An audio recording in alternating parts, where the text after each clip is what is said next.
Hi, I'm Brandon Kelly Beck, and I'm here today with a friend of mine, Chaz.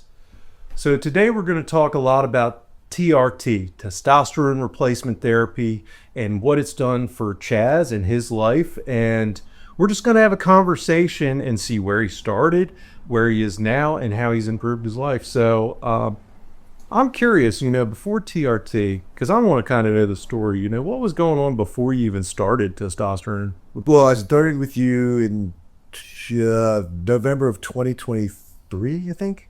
Okay, yeah, that sounds About about right. So we started. I saw your advertisement in the gym, and I was like, "Oh, let me check it out." And then I kind of went down the wormhole of what it is. And I thought, "Oh, it's testosterone and all this other, like the juicers do, like the guys in the gym that would work out with heavyweight stuff." And I was thinking, well, "That's kind of what I want to do."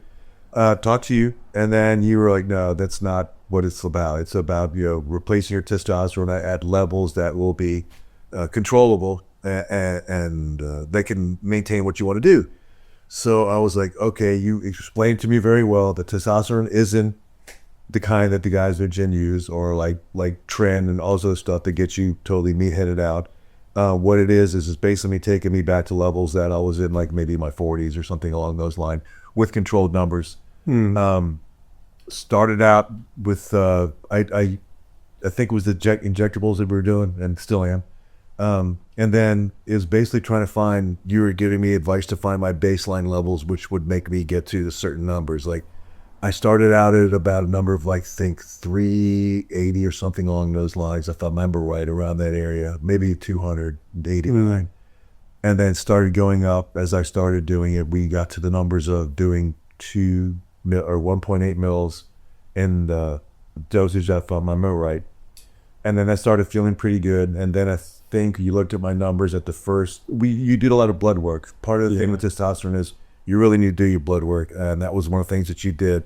So I think we did a 3-month trial at the 1.8 level, and then my blood work came back. It's like, you could probably go up a little bit more. And how much was I doing? Well, I was doing the 1.8 at like twice a week, and we found out that testosterone levels only went up to, I think, maybe about 400 or so.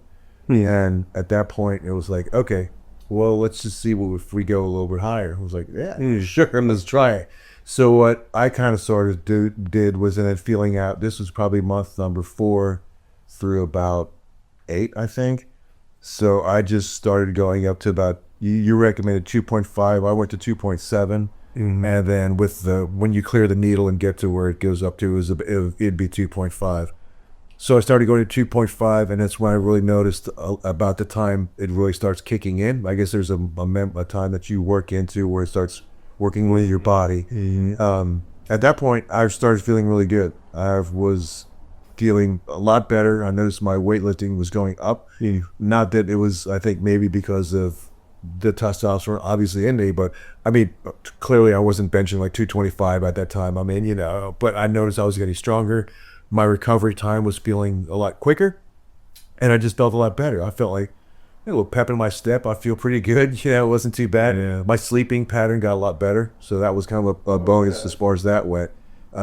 I take trazodone to go to sleep, or was at the point in time. So I was taking about 150 mils of trazodone a night to go to sleep. I was in the military for years, and then my sleep rhythm throughout the course of the military was just so messed up over time, and it has never stopped. I did like 23 years in the Navy and Army, and you do all kinds of weird hours and time frames and whatnot. And so my sleeping patterns from like the 80s and 90s just never went away. So having said that, I noticed I'm about month 8 to 9, I started noticing I was sleeping a little bit better. I was kind of dosing the trazodone back to like maybe 100 mils, and 50 mils is what I do now, just to kind of like get into the sleep, and then I'm off to bed, But I noticed my sleep pattern got way better. I felt a lot better. I felt much stronger. But in that time, one of the issues that I kind of looked at to get into testosterone was I had my knee replaced, and I was having some trouble with that. I noticed that once I started getting, and I've had my knee replaced a year before that, but once I started working with the testosterone, I found that my knee was working a lot better. Obviously, it was a replacement, but I think I've recovered quickly. And the one thing the physical therapist said, that, man, you're just going through your recovery like no problems. and it was really, I think it worked out well. And So was that after that 9th month that you had the knee replacement? it was. Yeah. Yes. Yeah. Yeah. Yeah. Yeah. It's kind of interesting because the whole process, of course, when you first get on testosterone, you've got to titrate up. So, and I usually would allow people either 2 to 3 months in that time period because some clinics would do like, hey, let's check your testosterone in a month. You're barely bathing your cells because if your cells have been depleted for years, Yeah. then they're not going to be fully saturated. So I think personally, even if you overshoot the testosterone level, and you don't try to, but even if you do, those cells haven't been bathed in testosterone for a while. So For many years. body, yeah, many years. Many years for me. I'm 63 years old, so it's been a while. Yeah, I think I started when I was 62 or something, like 61. So I started when I was 61. So it's been like 20 years. You can see us since like 40s. Yeah.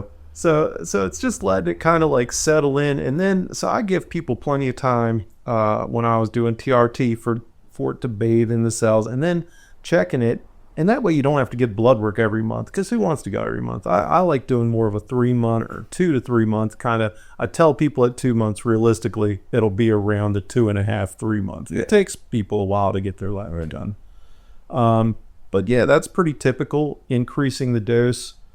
Finding the number that's right for you.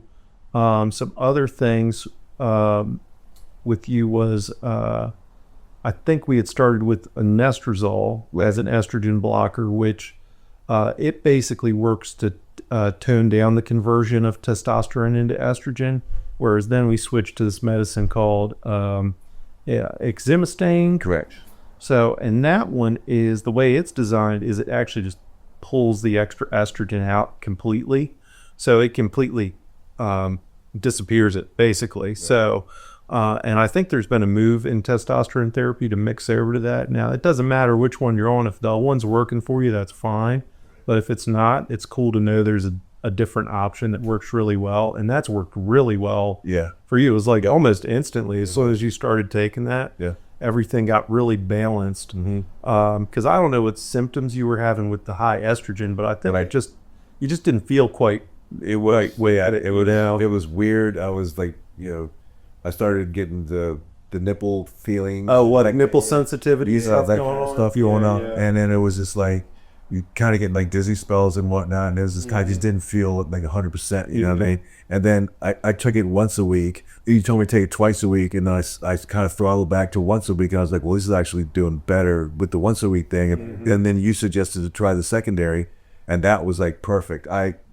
That was like, thank God, this stuff's great. So I do now take that twice a week, and I have no issues. You take the full tablet twice a week? I do. I take that tablet twice a week. And I also, something that I kind of read about was boron also is a testosterone, or estrogen killer. And I take that. I do my injection Monday, Wednesday, and Friday. And then so Tuesday and Saturday is when I take the estrogen killing pills, and then and the Thursday is when I take the boron.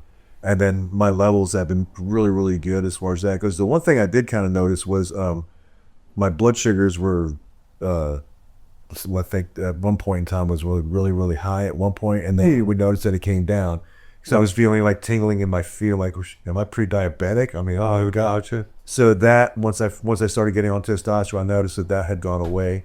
My blood sugar levels had dropped. That can happen when people get on testosterone because people have a slightly elevated blood sugar, but once their testosterone's actually balanced, sometimes they'll actually get a balanced blood sugar band because your body's running more optimally. It is at that time. Yeah. So that's really cool because think about like going out in the future. If you had kept it high, that might cause issues in the future. So you keep it at a nice level. Yeah. Then you don't have to worry about the health, diabetes. Yeah, diabetes. Diabetes. Just great this whole diabetes just isn't good. Not a good thing at all. But no, man. So I noticed that my blood sugar dropped. They're not cutting any limbs. I'm still keeping my feet and whatnot. Yeah, so I say it's about testosterone. Exactly. So that worked out well. But I think what I'm doing now with it is like, again, I'm still on the Monday, Wednesday, Friday. I'm up to like I said, I'll do 3. It pushes to 2.7. So I notice I ramp myself up a little bit. And it again, I think that the dosing higher now for me, as I've had it for a little bit of time, it, I mean, it feels great. Yeah, I love it. I notice when I don't dose, I feel kind of crappy. I don't feel as good, but I mean, I don't want to spike it too down low, but I notice that if I keep it on an even plateau and an even keel, that there's people look at me like, man, dude, there's no way you're 63 years old. I'm like, yeah, I mean, yeah, a lot of it's genetics. However, I think a lot of it is testosterone helping as far as that goes. And I mean, I outworked my 30-year-old co-worker and stuff, and he's like, man, what do you want? I was like, testosterone. You might want to have your shit checked. But anyway, Yeah. as far as that goes, You'd be surprised how many young people actually have low testosterone. And again, about this, I mean, look at the diet that people are on nowadays. How much chemicals and hormones are in the stuff that we eat? Is there a lot of estrogen going into some of the foods that we are eating? Soy boys, right? Soy boys, exactly, man. I mean, that's actually legit, right? You look at some of the guys that are like from high school into their mid-20s, and these cats look like, kind of worried about you guys. I mean, you're what's taking over the next generation of breeding and whatnot, and manhood, and it's like, my boy, you guys aren't, you look a little effeminate. You know what I mean? I hate to say it, and I hate to be the old geezer pointing it out, but I mean, I am worried about the estrogen levels in the foods that the men are eating nowadays, and what are they getting, even with the women. I mean, the one thing I noticed when my daughters were growing up, and it was kind of funny, now they're both 30 and 26 now, but man, when they're teenagers, man, I mean, they're getting boobs at like 11 years old. They're starting it out. I don't remember that as in my age. You didn't see that until like high school, But I mean, girls in like, even as young as elementary school, I'm like, dude, what on earth, So how much? What are the hormone levels that are in the foods nowadays? I mean, it's just that's what's kind of interesting. I wonder, we eat a lot of chicken. Of course, we're on the Eastern Shore, so I wonder if it has to do with the feed of the chicken kind of thing, because we eat a lot of chicken on the Eastern Shore. Like, it's the chicken capital. This is world new capital, and if you're not feeding Purdue chicken, then you're not from Maryland. That's the knowledge to it. Yeah. So I wonder if it has to do with the feed that the birds are getting for that. But I'm not sure on the trend of that. Yeah. But I do know I had plenty of people who have low testosterone at a younger age, either in their 30s, even in their 20s. But I'm glad to hear that it's given you such a positive effect. It is. The little things that I think also was interesting, how you said with the needle, that little tiny bit, like, because you got to get the air out of the needle. Right. That little bit will add up over the course of a month, and then you might get your lab draw, and it's low, and it's just that little tiny bit. Yeah. But over the course of the month, that little bit might add up to be a whole milliliter. Yeah. And as far as testosterone levels, what I liked to keep people at was anywhere from 850 to 1,000. Right. And once people reach a more peak physical condition, I think it's safe to run it potentially up to like 1,200, 1,250. Right. But that's the caveat, is being healthy and physical fit in the gym. You can't be a couch potato sitting on. It's not healthy to do that. Right. You can't be running it that high if you're not doing physical work. No. And that's a lot of things. I mean, my work is physical as well, and going in the gym, between 3 to 5 times a week. And then, what's fortunate for me is now I have a gym where I work at, so I can go in there and do something. Practically every day. Every day. Yeah. And I can get in there and do something for, even if it's just, 3 sets of biceps or dancing or whatever it is. There's always something to do at the gym. And then on my heavy days, which I go to the club, I go there and work out. So I'll do my heavy benching in there as well too, and then I do my heavy leg lifting and stuff. But the rest of the stuff I'll do, like the arms or back or whatever, stuff like that will work, which is simple to do. I mean, we have a gym that's easy. I mean, I work with I work for the police, so I mean the police have good weightlifting places and stuff. It's nice. Works out well, so it's not too bad. But yeah, you really need to stay physically fit if you're doing this stuff, because if you couch potato it out, you're just wasting time. And it's like, I don't know, the few days that I did not go to the gym in the wintertime or whatever, when it was frozen out, and I was stuck at home because I couldn't obviously go to work because I work in DC. So I sat there for, I think, like 4 days, and I was still doing my TRT, and I was like, I need to do something, man. It's like, come on. So I started doing a bunch of push-ups. I kind of held down, but once I got there, and then I was able to get down to the club and actually start pushing 225, and I think I'm up to, thank you, Phil, I'm up to, I think the other day I did 285 for 3, which That's is impressive. 285 for 3. And how old are you? 63. So He's doing more than me. what a guru, like, oh man. So dude, it's working. I mean, my goal is 315 by the end of the year. So when I want We had 3 plates. That's three plates. Yeah, that's a good one. 3 plates by the end of the year, and then then we'll check the block and call good. My 2007, I was in Iraq and I did 300. So that was the big thing. So I want to see if I can't, get a little over top of that. Go back. That's wild. That was 2007. So if I can get it by 2027, that'll be cool. So I want to do it by the end of the year. So That's wild. I mean, when you say that out loud, that is just wild. Yeah. So I mean, it's helping, but I mean, the thing of it is, it's not like the guys that the Arnold dudes and the Tom Platts and all these guys that are just like totally yoked out. I mean, it's not what that is. It's something that helps you get back into physical shape and gets you back to where you were feeling when you're in your 40s and this type of thing. So it's not juicing. It's not it doesn't have the nefarious problems. You don't have all the stuff growing out of your back and it's just all the acne and things like that. Yeah. It's none of that stuff. It's clean. It's always the products that you gave me or the TR2 that I was using was always very clean. The needles were fine. I mean, the good thing about the needles is and then the injectable sites the sites back here, obviously I couldn't get. So the sites that I was injecting to was into my legs and into my buttocks. So I would do those and I would rotate around. Yeah. And then I saw one Japanese guy just going right into whatever body part that he was working. Really? Oh, Yeah, dude, he was going into his arm. I'm like, oh, that doesn't look cool at all, man. So I was like, I've never heard that. I just saw this. Yeah, he was like, whoa, that's what he was doing. I was like, this cat's out of his mind. So what I just did is I would just keep to where you said, and then you gave me the pamphlets was into my thighs, then into the thigh, then into the buttocks. So those are the 3 main sites. You do 4. So you're probably doing more of an intramuscular style, which is fine. Yep. You can do, of course, you don't have a ton of body fat, but you can do body fat. Mm-hmm. Some people get it like a kind of like it's like not an abscess, but like a nodule is what it's called, and basically it's an oil. So if you put oil under your skin, it's going to form that, and it'll go away in about a week because it'll dissolve. And I mean, that's how it gets administered. If it was some sort of other solution, it'd be instant, and you want it to have a control. And the oil that I believe you're using, the South Lake, probably. Right. So South Lake uses MCT oil, which is made typically from coconuts and is not a seed oil, which I know that's woo-woo. But that's a big thing nowadays. People using seed oil. Typically it's mixed with grapeseed oil. And that's the most common one. So I really liked that it was mixed with MCT because I felt like, oh, okay, well, that's not a seed oil, so this is healthy. Kind of. To me, it's like whatever, it worked fine. The only issue that I noticed that I was having was when I was doing the belly stuff, it was like I said, I would get the nodules, and I just this isn't cool. And that's when you suggested to go into the intramuscular, and then that's when I started feeling. That's when it was like, okay, this feels cool. And it doesn't really hurt to do that either. No. So honestly, with those small gauge needles that you had given me, you don't even feel it. Yeah.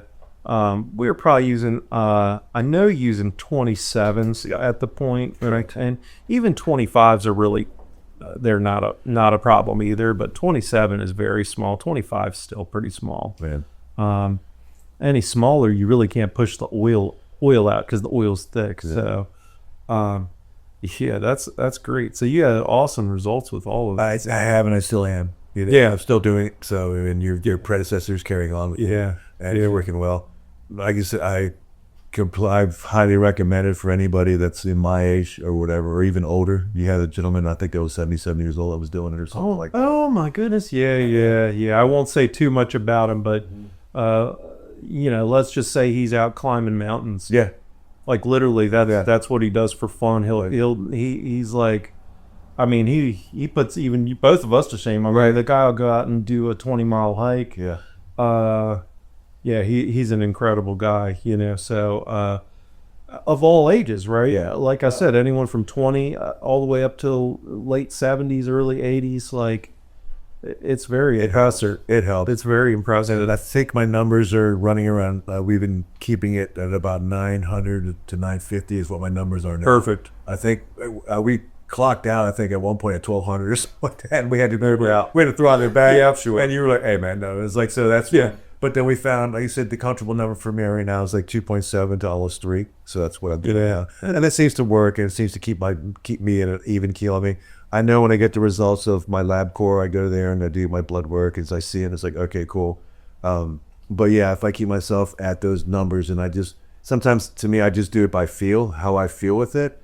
So I will push, like some days, like, I'm feeling kind of like crappy or whatever. So I'll push a 3 into me a couple times for the week. And then I feel like I'll get up and over it. And then I'll drop back down to the 2.7. And I notice that, if I keep myself between the 2.7 to 3, then I feel fine. I feel really good with it, Yeah, and you've been doing it for a while. And pretty common is once you've done it for a series of months, all you need is the same. Like, there's no rebalancing it. It's like, this is your dose. This is what I do. I think towards the end of when I basically gave my clinic away to Apex TRT, guy's great. He's doing a good job. He's a hustler out there. So, but basically, I think at the end it was like, we'd draw your lab work and be like, perfect, keep it up, keep it up, like pretty much every single time. So that you find that's us. Like you say, exactly, you stick with it. Yeah, and it takes a little bit to get to where you want to go to, and the number was comfortable for you, whether it's like 700 or 1,200. Yeah. Whatever works for you and how you feel, then that's where you want to keep yourself at. I mean, going higher for me was just the few times I did was just to push through whatever issues I was having. Yeah, it's I was like, I feel whatever, the weather's looking whatever, so I push higher. And then so like 2.7 works for me, and that's where I'm lined up. 2.7, so that's where I'm at, or where that. Yeah. So I hit 3, air it out, 2.7, and then that's where I'm at. So the works 3 times a week, and it's like no problem. They pull metal sharps container, take it down to the emergency room. Here you go. They hate me, but whatever.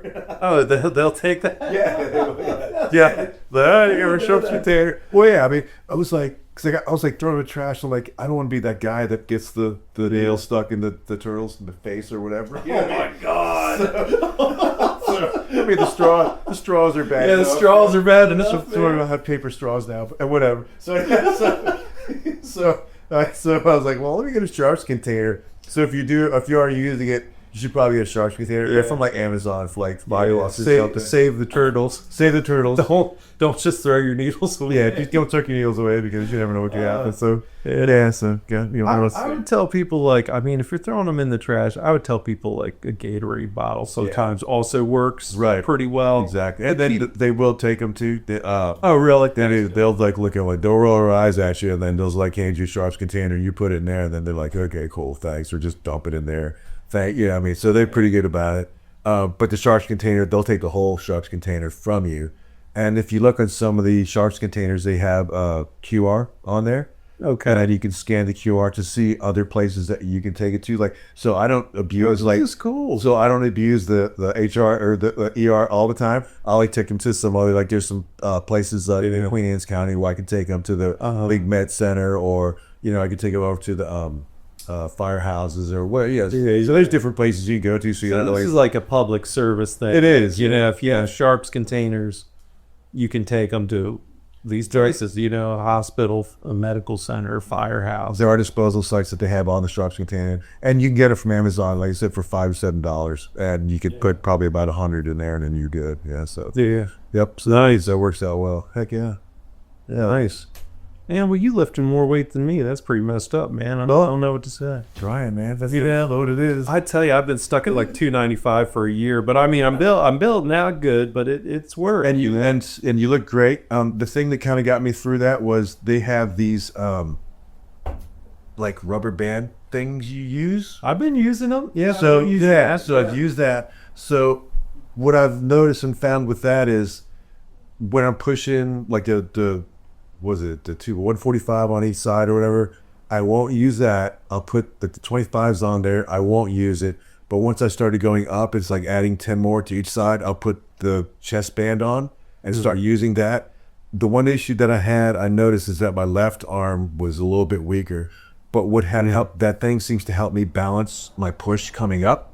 So, and then I noticed that, okay, well, and my way to get to the 285 was I would do the 145 plate on, then the 25 plate on without the belt, without the chest band. And then I started adding 10 pounds on each side. And then it was like, okay, cool. When I got to 225, I was like, so here we go. So I would do 5 of that, add 10 more, do 5 of that, add 10 more, and just keep going until I got to 285. And it was like, okay, I did 3. And I was like, oh, good Lord. And then I just start taking weight off, like take 10 pounds, 10 pounds, 10 pounds. And then just would work my way down from that to where I got to just was the 145 to 225, whatever like that is. Can't math, man. I got my GED in Pelican Bay while I was in prison for 10 years. No, just kidding. But having said that, I think that was 185. 185. So I got to 185. Math, yeah. So you end up just throwing on plates that are like whatever, just push, man. Yeah. That's me. But so then I get to there, then I would just reduce it. So what I noticed I was doing, if I would just do 5, 5, 5, 5, 5, I would work my way up, and then that's how I hit it. So it worked out well. Nice. Yeah, and then I got to 285, did 3, and so last time I did 285, I pushed 5 of it, and then so I think the next one we're gonna go 285 with 5s on there, so 285, so 290, and then that's gonna be my next workout tomorrow, as a matter of fact. So we'll get to 290 tomorrow. Nice. Yeah, we'll see how that goes. Nice. Cool. But yeah, that's awesome. that's just it helps, man. Especially with when you're a geezer. Yeah, definitely. Man, that's what's up. Well, I was going to ask you, I had a few other things written down that were in. So, I mean, a lot of this, so I think of it, yes, TRT, but I also think of it as a health journey. And a lot of people that I work with are on different health journeys, whether it's losing weight or something along that line, just getting healthy. So, like, I'm thinking, like, what's your big picture ideology around health and wellness and being healthy, especially as you're like moving into newer chapters of your life, as you're getting older, but aging in reverse, basically. Right. So with the onset of the TRT, that what I've noticed is I have 2 German Shepherds. I walk them a lot. When I had my knee replaced, I thought, oh my God, I'm never going to be able to walk my dogs again, but I can, and I do. I think the TRT helps me physically to do a lot of the things like walking my dog, being able to climb up and down my helicopter that I'm working on during the day. It keeps me at a physical level that I used to. What, are you fly the helicopter? No, I'm a mechanic. Yeah, I work on it. I think so.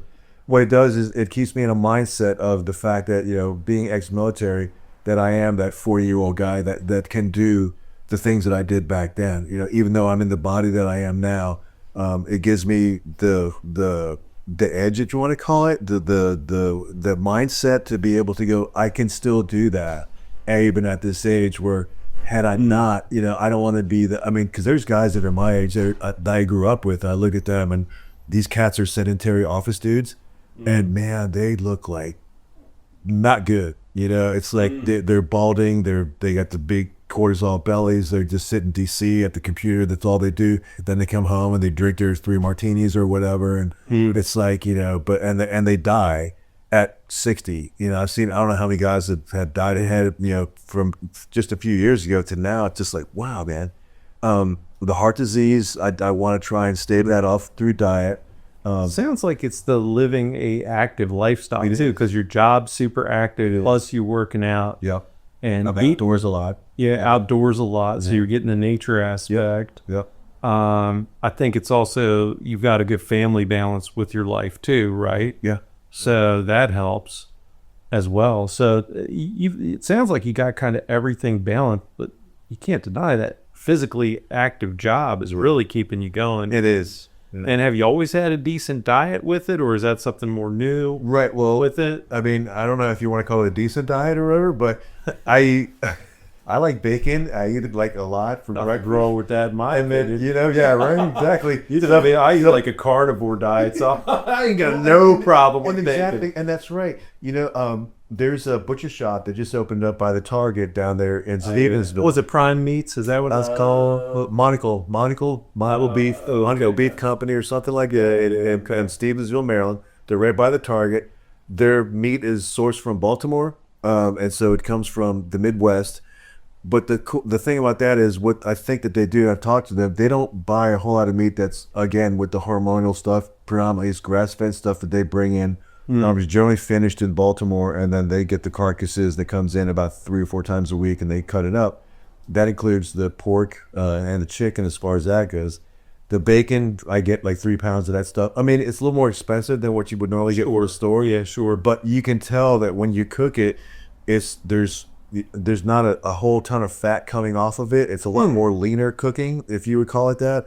And then the meat themselves, I mean, the meat is as red as your curtains. It's incredible. No way. And not like It's not that pale. It's not the pale pinkish stuff that you see in the store that you get. The stuff is like red. How's the flavor on it? Incredible. It's like you would get at a steakhouse. You are paying, again, you're paying a little bit more money for it, but it is like what you would get at any steakhouse and anywhere in a good steak. You know what I mean? And it cooks up well. It retains a lot of its shape as far as that goes, so you're not getting a whole lot of the fatty stuff coming off of it. Yeah. I like the ribeyes. That's my thing. So in what we'll do is, like, my wife will get a ribeye. We'll cut hers in half so she doesn't eat that much. I'll eat the whole thing. Yeah. So that's what I do. So we do eat a lot of meat. We eat a lot of we'll eat fish a lot in the summertime. So I go out on my boat, go crabbing and fishing and this type of thing. So we'll bring back that eat. So summertime is seasonal. And then so we eat crabs, striper, that type of thing, and oysters when they come in season. The one thing we do like in our diet is a lot of garlic. We are really into the garlic as far as that goes, almost to the point of vampirism. It's, breath.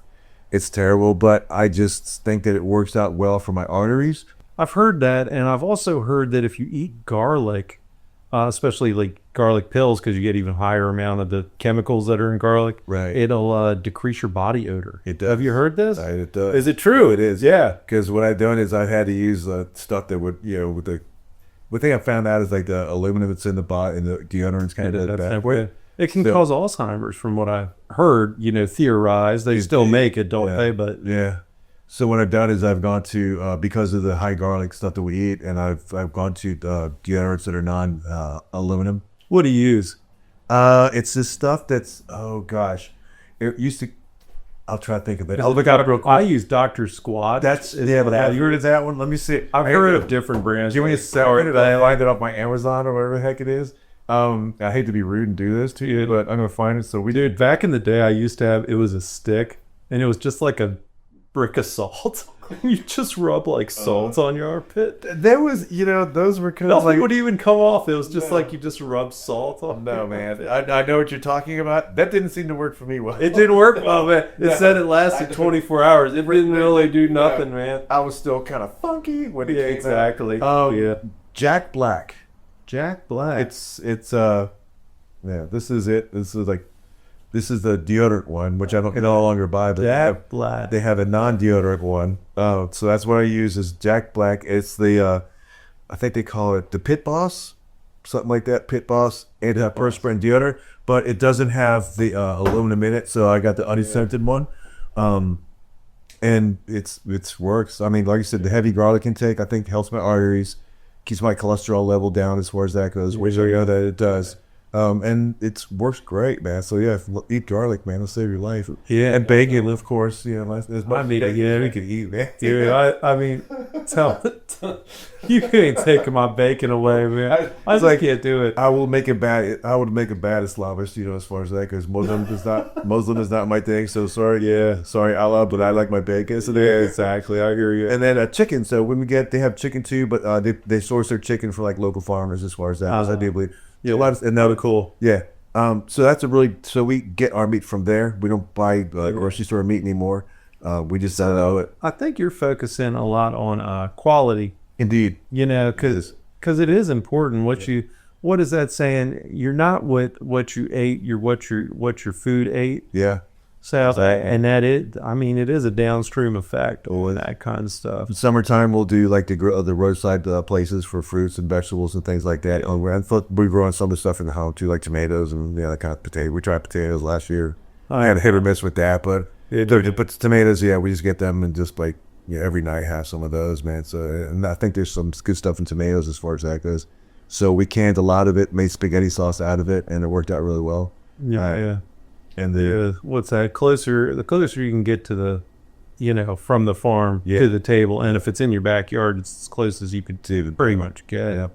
Yeah, farm to table, we do a lot of that stuff, and especially and then lettuce, salads, this type of thing like that. I like eating those, but Yeah, don't I do like my pasta, and I try to watch what I get and look at it. You know what I mean? Yeah. Sure, you're not getting all this.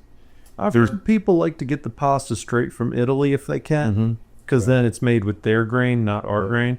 And there's an Italian place in Annapolis that it's a big Italian market and restaurant inside of Annapolis. I can't remember the name of it, but it's right by the mall. And that's where we get a lot of our pasta from, is there. And then they have the fresh mozzarella that they make daily from the place too. So Oh, that's cool. we get it from there as well. Yeah. Yeah, nice. And then I wanted to ask you, because I don't know if you're still in the band or not, that Wicked Tree. Wicked Tree, yeah. Yeah. So we had a few years back, I guess, right after COVID hit or whatever. Prior to COVID, I mean, we'd set up to go touring, and then I was behind the scenes. I was the guy that was doing all the how would you say it, all the social media things like that as far as that went. So I'm doing all the Instagram, putting everything out on CD Baby, which in turn would go to like Spotify, Apple Music. So I was the one that was putting all this stuff out there. The band would do the music, and we all contributed, and we had a really good band going back then. So we put out an EP, started marketing all our music, and was doing really well. At one point, we had probably I think on Spotify, we had like 9,000 followers on Spotify.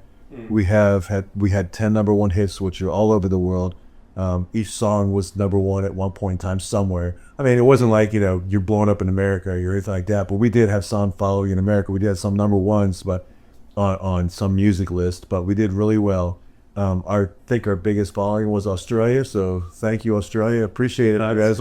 And we still have some people following us in Australia, even though we haven't done anything for about 2 to 3 years since COVID. Wow. So, but Australia. So we were set to go to England, to France, to Germany.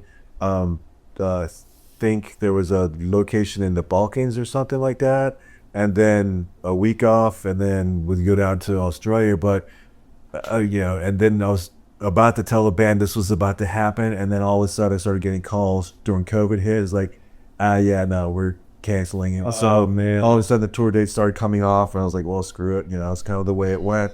But we were set to go for a while. There was some issues with one of the members that didn't want to go overseas or whatever, which is like, it's kind of how that went. And then after COVID hit again, the drummer left the band, the guitarist left the band. I mean, they had jobs they had to do. This thing first. Your family, and I get it. Yeah, that is no big deal. So the singer Chris Kirby and I are the two remaining members left. So right now, for like the last I'd say about year and a half, we've been working, getting the music back together. So my singer and I, Chris is in Maryland now, so he's hanging out with us. He and I are making music again. We've been doing it for like the last year and a half. We have 7 songs, I think, put together. And we're kind of doing like a Steely Dan thing, where if we need a drummer, we hire a drummer. If we need a guitarist, we hire a guitarist. Oh, that's cool. If we need a female backup singer, we hire a female backup singer. So we're doing a Steely Dan thing. So it's pretty cool. Like, it's funny because I think we did like a guitar guy. We did 3 different guitars for one song, and it was like no. Can you do that again? Can you do that again? Yeah, so this type of thing. So that's how that kind of went. So we were like, dude, we're like Steely Dan. I'm like, God, we are, man. Kind of a weird way. But whatever talent we need, and there's so much good talent here in Maryland that it can pick up anybody, and it's what's interesting about the creative process is that you can sit down there and you can listen to something. We could put something out there, go, okay, here it is, see what you think. You could come up with the way you want to play it. As a guitarist, I want to play it. So there's a whole different ways of approaching it, and it's how people do it. And just to see these people go through their creative process is really, really cool. Yeah, cool. It's a lot of fun to watch them do their thing. It's just like, so are these new songs that you're? It is. They're all these. So songs. it's new songs, and then like, oh, we want a guitarist, and you give them what you got, and you're like, hey, put what you can over top of it. Do your thing. And then it's almost like how, like if I want to outsource something to Fiverr or something, right? I can shop a job out. Sure, you have to pay everybody, Yeah, that's part of it. Yeah. But you can see, hey, make me this video. Hey, make me this. Hey, and then you'll see what they come back with, and you can pick the best. Exactly. That's exactly what we do. And so it works out well. And some of the stuff is like, Oh my, that's not gonna work. Yeah, sometimes you're like, thank goodness we shopped this That around. thanks for showing up. But yeah, so sometimes it's kind of good, sometimes it's bad. But it's just cool to see people's creative process and how they do things and how they interpret what we want. And we tell them, hey, this is the vibe, this is the feel. Lay down what you got, and sometimes it floats, sometimes it doesn't. So Yeah, is it, we use the same people sometimes if it's a good that, or is it? yeah, we have we've done it a few times with the individual. And It's hard to find the perfect person that's going to keep the vibe going. That it is, but then we kind of sort of don't want to. The thing with there you go. there's the thing. So so each song is different, and we, and I get what you're saying. That some bands have that vibe, like Motorhead was Motorhead, and Van Halen was Van Halen. I mean, they had that certain sound that they had, and and of course like Led Zeppelin, and their things. It ages me because of telling all those bands are like. But everyone still listens to a lot of those. Yeah. So what we're doing is each song is different. Each song has a complete different vibe. What we're trying to stay away from is like staring at your feet kind of music. The kind of we're not into that. So we just want every song to be different, and so we want to keep you entertained. As far as like what's his next, how's it going to go? I get what you mean, because every once in a while, like I like listening to an album of a band. But then at some point, sometimes they all sound the same. Yeah. Like every song, like you don't know where one song started and the other one ends. Right. Sometimes, Yeah. I mean, Pink Floyd the Dark Side of the Moon was a great album, but that's not us. As far as that goes, we're not doing that kind of shit. So yeah. So we want to put out what we like, and if you like it, cool, and if you don't, that's cool too. If you know what I mean. But we're putting out things that we like, and what's now, and we really don't have a timeline on what we're doing. We're just gonna get it done when we get it done. What we like to do is we like to throw like little stuff that kind of you can hear in the background, but you can't, subliminal type things that are going into the music. So, and it gives us time to go in there. Like I put a couple bass lines down while I was working with Chris the other day, and it was like, do it again. No, play it like this. And then this is what I hear, play it like that. So we both go into each other, especially with me. And then when Chris does it, I was like, hey man, can you interject this into the break of a song, put some stuff that sounds like you're talking through a megaphone or any kind of thing. So there's a lot of cool stuff that we do that we want to make the music interesting for you to listen to. Mm-hmm. But then we don't want it all to sound the same. Because I mean, the EP that we did was great. It was a fantastic EP. It did really, really well. But here's the thing, and I'll get to this in a minute. Even though the music did really, really well and all the songs went out and a lot of them had a lot of plays and whatnot, like the money you get back from these people are like, I think that whole thing, we had 10,000, 20,000 sales or whatever, and you probably get like $2 back. You know what I mean? It was like, so I was like, oh my God. It's like they're doing it for the fans at that point. So it's like there's a lot of people that have talked about like CD Baby and Spotify and how much money they make off the music and how much the artists don't get, so so we're discovering that the hard way. I think it's like, oh my God. And that's the thing, and we're not going to be on any record label probably. I don't think we ever will. I think we're just going to do our thing and put it out there. If we make it, we make it. If we don't, I really don't care, but we just want to put out music that's going to make people listen and like it. Well, that makes it more enjoyable if you have like a ultimate, ulterior motive to it, like, I'm only doing this to make money. Then it's like, Well, if you do it to make money, to get out to the bar and start playing in the bar, that's where you make your money. You have to get out there and do it. For he and I, we're just gonna put the album out or whatever, and then there it is. I feel like that's a cover band realm though, and God bless the cover band. I get tired of cover bands. I want to go see a band. I want to see something a little bit different. You know what I mean? It's gonna be some original music, and that's the thing. I've been offered a lot of, as a bass player in the local area, man. Hey, man, you want to come out and we're like a Leonard Skinner tribute band, or we play a lot of, I was like, dude, no, it's not my thing, man. I just can't, play Freebird, 3 nights a week. It's just not my thing. I mean, God bless those guys. I love them to death. Hear them, but it's just not my thing. I mean, I like doing original work. I like something that's gonna make me work and make me think and create something, But if you're really in a band that as a creative band or an original band, if you will, to get out there to play because I remember there was a band that went out there and they went and they played a show. And there was one guy in the back, and that guy was like, oh, great. And Lemmy was the same way too for Motorhead. I'll never forget what he said. He was like, they went to a show, and there was like, three guys back there, and Lemmy was just playing for those three guys, and he was like, you go out there and you play your heart out. You murder that guy that's out there. Murder, kill them. Play to that guy. Where Murder One came from. So he's like, that one guy will never forget that you were out there just looking at him and like, oh, this is for Frank, in the back, quote cherries, and he would just sit down there and play his fucking ass off. That one dude, that one guy's like, hey, I got this band, and they're really great. So he brings three of his buddies back, and he goes out there and let me go again. He has those six guys, and those six guys go, oi, fucking Motorhead, man, they were the greatest thing.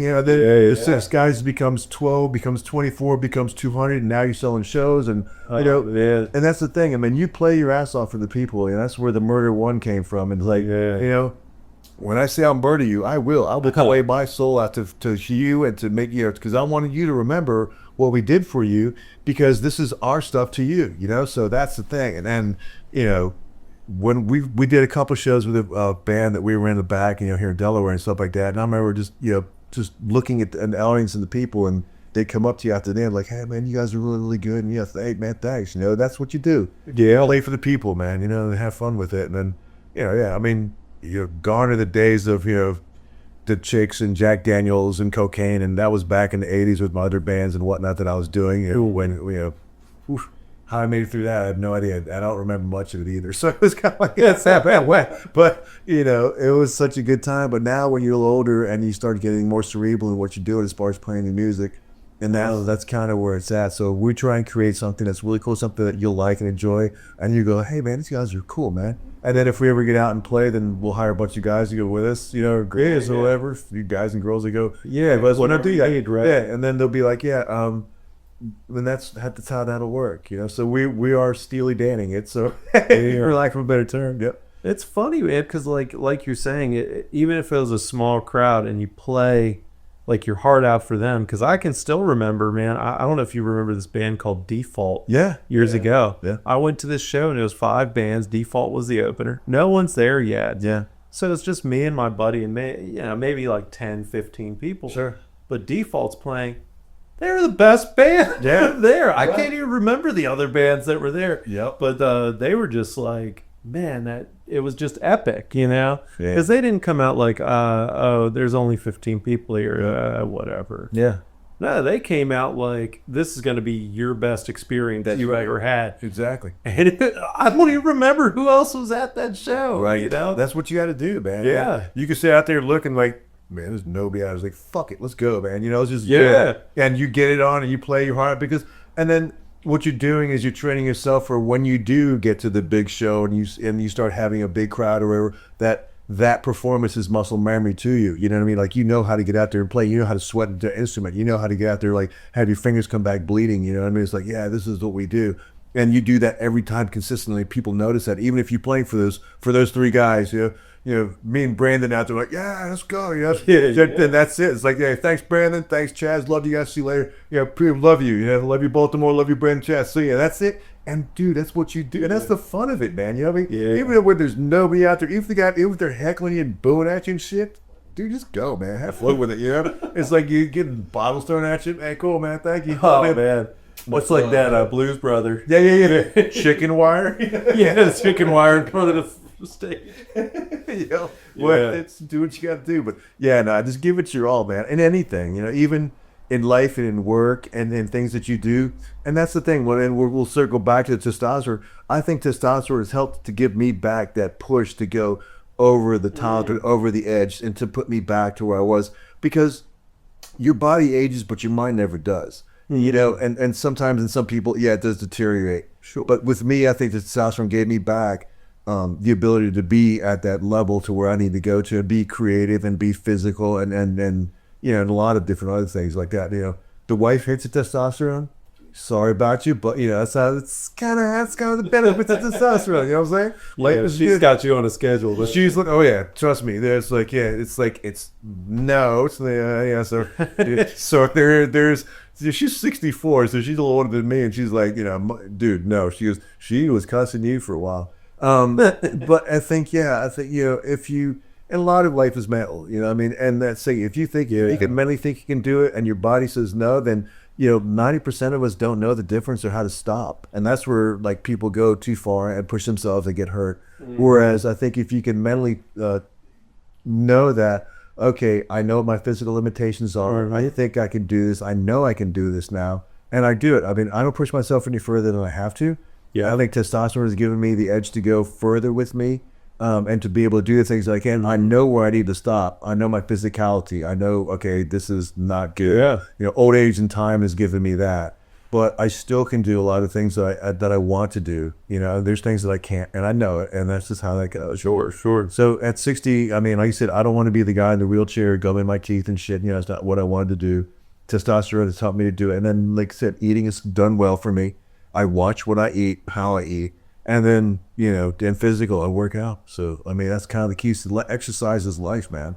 It really is. I think that's like a fountain of youth. It is. There, and it's so many people that I work with, I tell them, like, I have a trainer. Yeah. I know you have a trainer. Trainers well, yeah. And it's like, even if you think you know how to work out, you work out with a trainer. They'll show you that you thought that what you think you thought you knew isn't quite there yet. And they'll push you beyond your comfort levels, which is why I get to the 285 and we'll get to the 315. That's all the way, you know what I mean? And that's just it. If I was to do it on my own, no, I don't think I'd be able to do it. I don't. I really don't. I think the trainers help me as far as that goes. T's helped me to push through what I need to push through with. And he knows my limitations as well, too. If I get down and that's it, he knows where to stop me and where to push me. And and that's the thing. A good trainer will do that. I'm sure there's trainers that go through the motions with people and whatnot, but you really, and shop your trainer around, Yeah. Make even though, like, say, for instance, there's you in the gym, you're the trainer, and if you think that he's not working for you, move on to somebody else. It could be working with a man or a woman, whatever your goals are, and make sure that they have some kind of skill set behind them, that they're just not some palooka that just come out of the gym like, oh, we're trainer. Now make sure you got somebody that knows, like your body or the human body, and knows how to do things, and that type of stuff like that. Yeah, I tell you, working with a good trainer is almost like working with an advanced physical therapist, because physical therapy stops at a certain level. Yeah. And it's like the trainer takes over from that level, and they understand how all the muscles move. They understand how everything is lined up. And a really good trainer will do research if needed too. Yeah. Like they'll be like, hey, I'm going to have to look into this a little bit deeper on this part. Yep. Because we're all unique individuals. So, yeah. if I like, I've had knee problems, I've had a hip surgery kind of thing, like, I'm going to need something different than someone else who hasn't had that. That's that thing. I mean, with my knee with this one getting replaced, I talked to T about it, and I was like, man, here's what's up. I can't push that, but I mean, this is what I'm going to push to. He's like, okay, cool. So we'll step up. He knows how to step me in through to get my legs and my leg workout to work. Yeah. And this type of thing. So that, where before, as the other trainer that kind of sort of was dealing with, was not constant, was not there. And it was like, that this person didn't know. Okay, well, we'll push you through here. And then finally, it's like, I went back to the physical therapist and said, help me out. And then talked to a few people at the gym. They said, you need to talk to this guy. And it was very cool. It was like, I want to work my lats. And it was like, we did. We worked my lats, and it looked it looked like these curtains over here on both sides. I said, the other way. Yeah, it worked out well. And then it was like, now I want to push, I have a goal. I want to push this to get to 3 places, and that's what I want to do. And he's like, dude, we'll make it work. And then right now we're working on kind of like a boxing thing. I want to be able to move my body into, like, I don't want to, go into the days of street fighting, but I want to be able to keep up the presence of like a whole upper body movement and a whole physical workout. Yeah. Where it's like, I would hit the bag by myself, and it's like, this is kind of whack. This is, dumb. So I'm doing like target training, working and moving, and, just get the whole body to function and get everything moving, you know what I mean? My whole body. There is a fluidity between the both sides. So I use a flow rope. That's what I do. And that's just a rope. You don't have to jump it. So jumping can be a little hard on your body, but it's a little bit of a weighted, nice rope. And you just swinging it around side to side. And there's a bunch of other moves you can do with it. But the key concept is you're literally shifting weight from one side to the other. And when I first started, it's like I could have been swinging a piece of paper around. I didn't feel it. Couldn't feel it in the fibers of my being. Right. Now I feel it throughout my whole body, and I can feel the centrifugal force. And what fibers of my muscles are moving with it, and it's like it becomes integrated with you, and you can feel the shift from one side to the other. Yep. And I know a lot of like fighters use flow ropes Right. because it translates to that flow between side to side. Right. And, And that's what I want to get is like some better movement. I want to keep my body moving. You know what I mean? of course. And because I haven't been walking the dogs because obviously weather, so I want to be able to physically move around and then be I don't want to be that guy sitting in the wheelchair get pushed going my shit out the straw. It's like I want to be able to be fluid and move and still be active. You know what I mean? As far as that, Absolutely. it's always fun to push yourself. But you know how hard it is for these people you've seen that like just sit at a desk all day and they're in their 60s and they're just like They're dying off. they're dying off. This is why we need AI. Get rid of it. So I'm curious. One last thing is advice for someone just starting out on like a health journey. Talk to or get somebody that knows what they're doing. You're a PA for one thing, which is a physician assistant. Nurse practitioner. Very similar. Whatever. We don't have to work under doctors in Maryland, which is a good thing. Yeah, right. Yeah. Get somebody that kind of knows the human body and knows what they're doing. That's kind of key. You were a great help as far as that goes when I first started doing this, and you were great as far as getting me into the testosterone and monitoring what I was doing. Mm-hmm. The questions were asked, you would answer everything I needed to know. So you helped me achieve what I wanted to do and get to the levels where I was wanting to go. The other thing is a physical trainer, somebody that knows what they're doing. Yeah, 100%. Is get a trainer. So even if it's go through a couple of them and find somebody you're comfortable with. Mm-hmm. Make sure that they're accredited in some way, shape, or form as far as that goes. Diet. It's worth the investment. It is worth it. Really Worth. I mean, I pay a monthly fee to my trainer, and it's the best money that I've ever spent. And I thought for years trainers are fuck that. Yeah, waste of money. I can learn. I saw this course for $20 online. YouTube, man. I go on YouTube and it was Joe Meathead tell me whatever, but this cat is not there 100% and is not going to talk to you, is not right there with you, working with you. Yeah.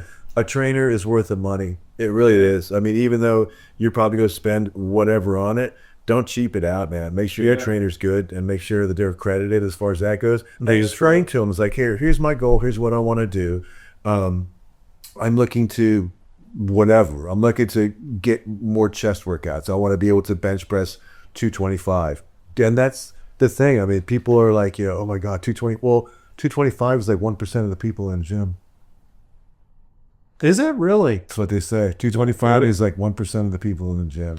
So if you can push 225, that's a huge goal for a lot of people, man. I mean, you see people, like, I can push 225. I can do it pretty easily. But you look around in the gym and watch what people are lifting, and it's not that, So I think you're actually getting into some weight at 220 because I can do 225 too. But the thing is, I'm very comfortable at doing something like 185 to 205.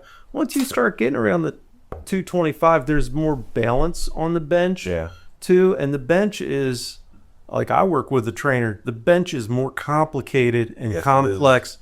Like, you think squats are complex or deadlifts. Yeah. The bench is super complex, and there's about 30 different cues you're paying attention to simultaneously, and your brain can only pay attention to 5 plus or minus 2. So you got to pick which ones you're paying attention to for that rep. Right. And just trust yourself that the other things are lined up, and they aren't always, as many times as you do. Which is why going into the high bench that I want to get is like we had to work my back. We had to work, absolutely. we had to work the lats.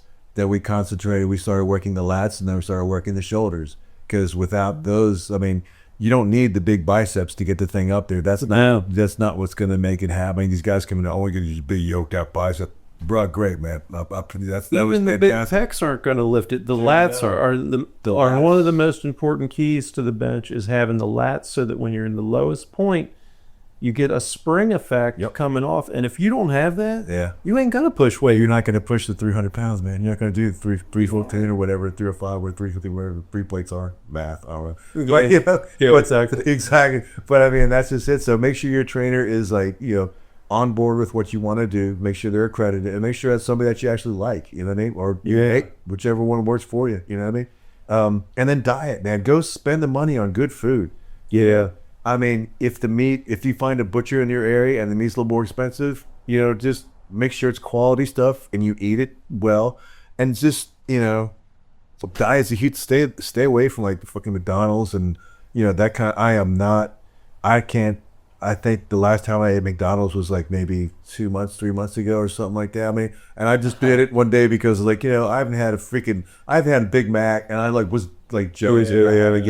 But I mean, I'll eat McDonald's maybe 3 or 4 times a year if I do that, and just don't make the fast food like your regular diet must. No, the only trick. Don't be a lazy shitbag. Cook your own food and make it. Yeah. You know what I mean? I cook my food quite a bit. My trick is if I'm out, because I mainly do carnivore. Yeah. You can buy just the patties at like McDonald's or Burger King. Good, yeah. Or Wendy's. My size, yeah. Yeah, you can just get the patties and the price, they a la carte it. But that's the healthiest thing there. Yeah. That's it. Everything else is garbage there. Like straight up. Yeah. And even that is like, It's like you can it's not great. You know what I'm fries, saying? just squeeze them out and watch the oil come out, man. It's like, and I love the fries so much too. It's like, oh my God, I just can't do these. Oh, McDonald's fries. Dude, that's my thing. Yeah. Like the one, Oh man, one. Oh dude, Popeyes is my bag. God, yeah. Dude, Popeyes, their chicken sandwich. It's something wrong with there, man. What did they do? Dude, I don't know. Like they're the hot fingers or whatever they get. Oh yeah. Dude, those things are like crack, man. I just can't anymore. I do like, that's like a once a year thing. And the one thing that Popeyes in Easton, no, man, they're lacking. Popeyes in Easton, whichever camera this is, Popeyes in Easton, you need to get your shit together, man. He's gonna sulk. Anyhow, I'll tell you, I'm biased. I do like them, but they will mess your order up sometimes accidentally. Yeah, Like that. Them kids, it's young kids. They don't know what the heck they're doing for their first job sometimes. Let's be for real. And dude, yeah, that's the my one big goal in life. The one thing that I had to do, like whatever, is like I want to be the fry guy at McDonald's. And so, delivered, that was like a life goal. And then so my youngest daughter, whatever, when we were living in Indiana, they had a thing where the parents went to McDonald's and helped out and whatever. Oh yeah. So dude, I got on the fries. I'm making fuck off every one of you. I am the fry guy, and that's what I did. And so that goal was checked. I was so happy. Yeah, how'd you like doing that? I just loved it, man. It was like, I think everybody needs to work at a fast food job. Everybody. And I don't care who you are. I don't care who, or service job as a waiter or waitress or something. Because I think a lot of the issues that people have with each other in life would be solved if you learned how to work at a restaurant, at a fast food place, or something that did service, because people wouldn't treat each other like shit if they knew that, hey man, this is what you do. And it humbles people, man. It really does. It makes you go, okay, cool. It really, I think everybody needs to work a service job. I don't care if you come from a billionaire family or the poorest person on earth. I think you need to work at a service job. I really do, because I think that will open your eyes as to what's going on with people and how they react and how things are and what it takes to do that job that they do. Yeah, sometimes, and I talk you shit about Popeyes, I'm talking about you. But I mean, if everybody did that job, I think people would be a little bit more, I think humanity would be a little bit better. I think it really would, if people would understand and would not be so much of an asshole to the server. Yeah, and then because they've done that job, they've been there, done that, and they know what it takes to do that job. And it's hard work, it is. And sometimes you'll fuck it up, and sometimes you're not going to do well, and there's mistakes made, but you don't need to be an asshole about it. It's like, oh, and I heard you work that job, you're like, oh man, yeah, I remember when I was whatever age, and I knew that I messed it up, and and then there you go, man. It's just, people need to chill the fuck out, man. They really do. So there's so much, so much unneedless, pompous things that happen if somebody messes up your orders. Like, hey man, I've been at a restaurant before. I worked as a waiter. I worked at fast food. I've done. Dude, my first job at 12 was cleaning plates in a steakhouse in Bethesda. That's what I did. My dogs ate great too. But I mean, they get all the leftover meat from throw it away. They loved you. They loved me, but I mean, yeah, dude, that's how I started. My the two guys I worked with were Mexican cats. It was like, that's when I kind of started getting knew like, oh, okay, cool. But I saw how the back kitchen worked, and I knew how things went down. Mm-hmm. And from there, it's like, okay, so then, that's how it went. It's like, okay, but yeah, dude, do what you gotta do and make it good, make it work. But man, just don't be an asshole sometimes to the way people, man, because they're the ones that'll spit your food, man. Yeah, just don't forget that. Don't forget that. Yeah, don't forget that Don't fact. be a dick to your waiter because Yeah. the back help will be spitting in your food. Yeah, exactly. That's like that movie Waiting. You know what I mean? Yeah. Oh, you want that for you? You want the extra Parmesan cheese? Yeah, we got you, Hayden. There you go. Yeah. Well, those are all good advice to get started, with your health journeys, right? Yeah. You said get someone qualified Yeah. to work with, number one. Get a trainer for sure. Don't skimp on that and eat good food. I mean, if you're doing those three things, Yeah. you really do. And I think you talked also, you didn't mention it at the end, but a lot about mindset. Yeah. It's a lot about believing that you can do it. Yeah. Too. I think, because if you don't believe it's possible, it's not. Yeah. But if you believe in yourself and then you start surrounding yourself with people who can help you, Yeah.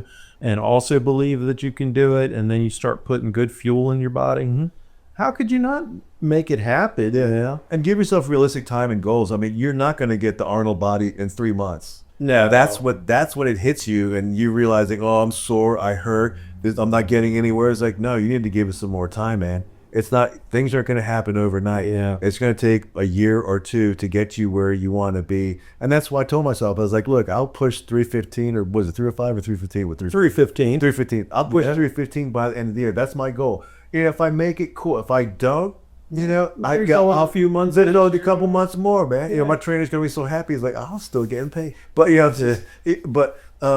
just give yourself realistic goals, and then don't forget, man, rest. Dude, go to sleep. Take some time. Take some time to kind of chill out and do your whatever it is that you need to do to relax. And then I see a lot of people that I'm sober and have been sober for like 9 years. So I don't do a lot of alcohol. And I think that's helped me quite a bit, man. Sobriety's helped me quite a bit. And if you do drink, just kind of ratchet it down a little bit. And you'll find that when you do drink, it's just, it's going to be better, or you'll enjoy it more. Sure, your body can process it out more. You will notice your training will take a hit for probably the next 2 days. At least 2 to 3 days, if not a week, depending how heavy you go on it. Yeah. This is Eastern Shore, so nobody goes light down here. Yeah, so you're pretty much jacked for the rest of the week at that point. Drink on the weekend. Drink on the weekend, you're done till Tuesday. Yeah. You got to take next weekend off at that point. Yeah. Catch up on sleep all week. Yeah. Being sober has helped me quite a bit. It's like you said, it's able to define my goals a lot better because I don't have that hindrance with me, so it's just kind of like, ugh. So I don't have to worry about that shit. I just have to worry about eating right, resting right, and obtaining my goals. I mean, like I said, and we talked, your goals will come in time. Yeah, but give yourself the time to get to the goal. Hey, I want to lose like 20 pounds. Cool, man. So what's a good time to lose 20 pounds? Whatever time it takes you to get it done. Yep. You don't, I need to lose 20 pounds by June because I'm getting into a wedding. Well, you should have been doing that last year. Yeah. It's just, give yourself some realistic goals and time. It's a childish mindset, and I used to have it back in the days. In 2 months, I want to be ripped in 2 months. No, who doesn't? Back when you're in your early 20s, you think that, and to some extent, your body can produce some results like that, but it's not realistic. It's a childish mindset. Yep. And then life is not like school where you get a degree at the end and you're done with classes. Like, he hits 315. Yeah. What do you just quit working out at that point? No, that's gonna be. That's it. Yeah, that's gonna be where. That's gonna be where. Okay, I'll get the one. I did it. Okay, well, hey man, next workout's good, but let's get to 2 to 3 of those. Let's do that so we can work that, and that's gonna be where we sort of plateau at. But that's gonna be where my standard will be. Right now, my standard is 225 for 10. I could knock that out all day long. That's 2 plates on either side. So when I get to the 315, once I hit the 315, sweet, I got it. Okay, well now it's going to be the work, the warm up is going to be the 225, and the workout's going to be the 315. You know what I mean? That's where it's going to be. That's where it's going to be. So that's where I plan to get to myself to. And I'm not looking to yoke myself out. I just want to be able to go, I could do this. I can actually do this, and this is no problem. But I said the warm up will be the 225, and the workout will be the 315. That's where it's going to be. Yeah, that's where my standard will stay at. I'm not sitting there going to push. I don't think I could really do it. I'm an ectomorph, so I don't think I could gain too much to go on there. I don't want to get yoked out. I don't want to get I don't want to go Arnold's and shit. I just want to be able to physically do that. And through time and repetitions, of course, the muscle will grow. But I just want to be able to, hold my grandkids at some point in time in my life and be able to walk with my dogs, and be able to look good. And, and I like where I'm at, and I like to get a little bit bigger, but not much. But I want to be able to maintain, if I have to do something, can I push this tree? If I'm cutting a tree, can I push the tree, or can I lift this cement bag? If I have to do some cement work around the house. You want to be physically active and have it into your later years so that you're living a great life. Yeah. And if I need to do something, you're not going to a strongman competition moving stars. But realistically, you hit your goal. Like you hit 315. Okay, I'm good. Now I'm at that. Yeah, that's where I'm. This is good. That's where I'm at. Because you don't need to hit 400. Start hurting joints. No, you know what I'm saying? I think you already had a knee replacement, which you want a shoulder replacement. I don't want to sit up there. You push it, all of a sudden crack. There goes the exactly. Bone density at my age is something. What's that ego lifting stuff? The ego, that one guy, the Mexican dude that puts on the 2 belts and puts on the plates on everything and doesn't do it. Tilts his back, tilts his power so that he. Well, you're good. No, man, that's not. No, I mean, like I said, that's where I want to be at. And that's exactly what I want to do. So I'll be able to still do things around the house, because there's some physical. I live on an acre with some trees, and I want to be able to do things and not gaze out. I don't want to be that fucking geezer that can't lift up the cement bag, for Christ's sake. It's just like I want to be able to do it. It's like I can back it out. Granted, I won't be shoveling snow with a heart attack, but fuck it. There you go. Well, cool. And I guess the very last thing is I'll put some links to your YouTube so that people can check out the band. So you can find it. They'll keep putting some new stuff out when you. As soon as we get out there, like my Instagram is Chaz Farkass on Instagram, and then I'm not on Facebook. I don't Facebook for a couple reasons. I just am not. Yeah. Well, and I'll tell you why. You don't want to talk about political stuff, but we will.